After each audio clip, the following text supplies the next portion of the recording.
to entrepreneur. Got to get those negotiation skills going and sharpened. So Dr. Carl is joining us this afternoon. Dr. Carl, how are you? I'm wonderful. Thanks, and you, Tatula. Thank you so much, Dr. Carl. All is well. And we're excited to have this conversation about all things negotiations because, wow, the power of negotiation. I think that it is so important and pivotal in your career as an entrepreneur, as a business person. And how do you sharpen those negotiation skills? Is it something that I'm born with? Is it something that I can begin to practice? Is it a skill that I can learn?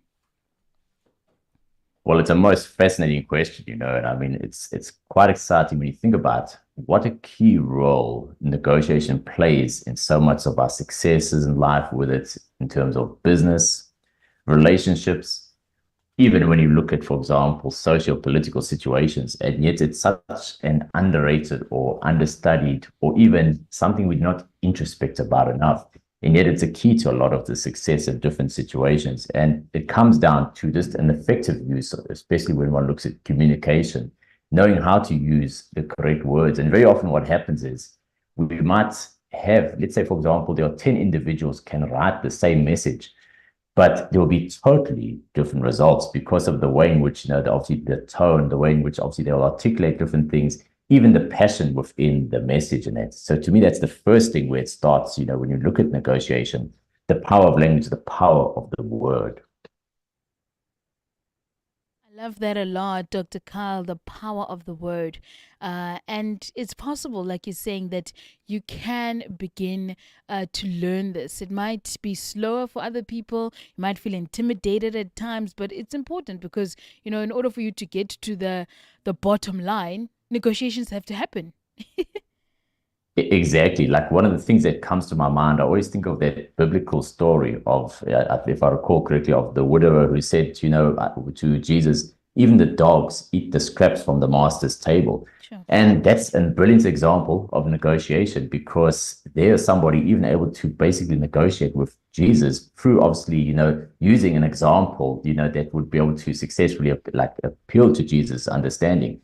So that's like a supreme example of negotiation. And negotiation, the key to it is being able to understand the paradigm of the person you're negotiating with, their type of language, and knowing how to obviously use it to successfully, motivate or get them to agree. And it's amazing. So often people misunderstand negotiation. They look at it in terms of you might have two people, one might be in a very powerful position, but simply the fact of being in a powerful position doesn't guarantee you the success in the negotiation. I always think of the example now. This is maybe not quite a negotiation, but in the case of warfare, sometimes the side that will win is able to look more strong than they actually are, and that is through the way they're able to like portray strength. And the same with a negotiation. You could have two individuals, and one could be very powerful, but somehow the other person, through their charisma, through their effective presentation of facts, through their mastery of the negotiation, they are able to take control. And you can actually have an amazing situation where somebody who was not expected to win a negotiation actually wins it, So negotiation also, I'd say the will is very important, because you have to have a will to succeed in a negotiation, that belief, because that's intrinsic. Because if you look at the word, even the existence of the word, there is the will before the word. If you look at the will of God that creates the word and the word that then manifests into creation. So it's a process when you look at negotiation. Sure. Dr. Carl, because of time, but everything that you've said is so valuable, it's so enriching, and I do believe that it's going to help us in our journey when it comes to negotiations. When I have to leave to go, see you next week, same time, Not a same problem at all. place. It's Thank a you pleasure so always. much. Blessings. Thank you Bye and be blessed bye. Thank you. always.